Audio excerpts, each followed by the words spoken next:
క్రీస్తే సర్వాధికారి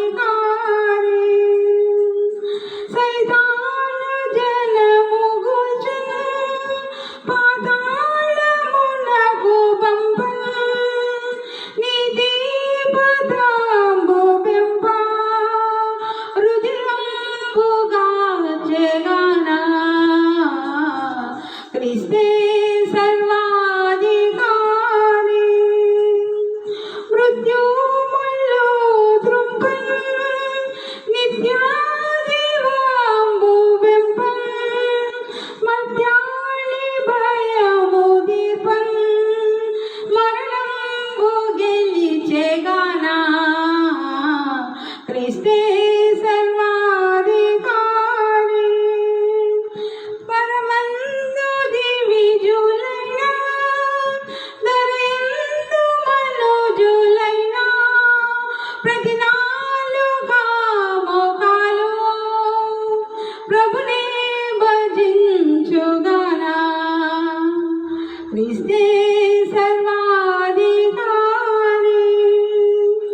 ఈ నామమునకు మించు నామము లేదటంచు యెహోవా తండ్రి యేసును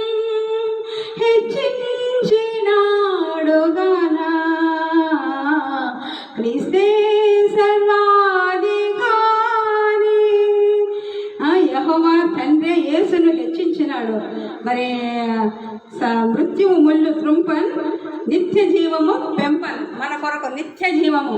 అందుకే యేసయ్య సర్వాధికారి శాశ్వత లోకవాసి. అక్కడ శాశ్వత లోకము, ఇది మనది అశాశ్వతమైన లోకము. మరి ముక్తి విధాత నేత, శక్తి నొసంగుదాత.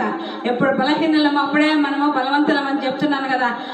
స్ట్రాంగ్ కావాలనుకున్నప్పుడు నాయన నేనేమి ఇంత బలహీనంగా ఉన్నా అనుకుంటే ఆయన శారీరక ఫిజికల్ స్ట్రెంగ్త్ కాదు, మరి మెంటలీ మనము దేవుడు శక్తి ఇస్తాడు. ఎప్పుడు మీరు వీకో అప్పుడే మీరు స్ట్రాంగ్ అని చెప్పినవన్నీ కూడా.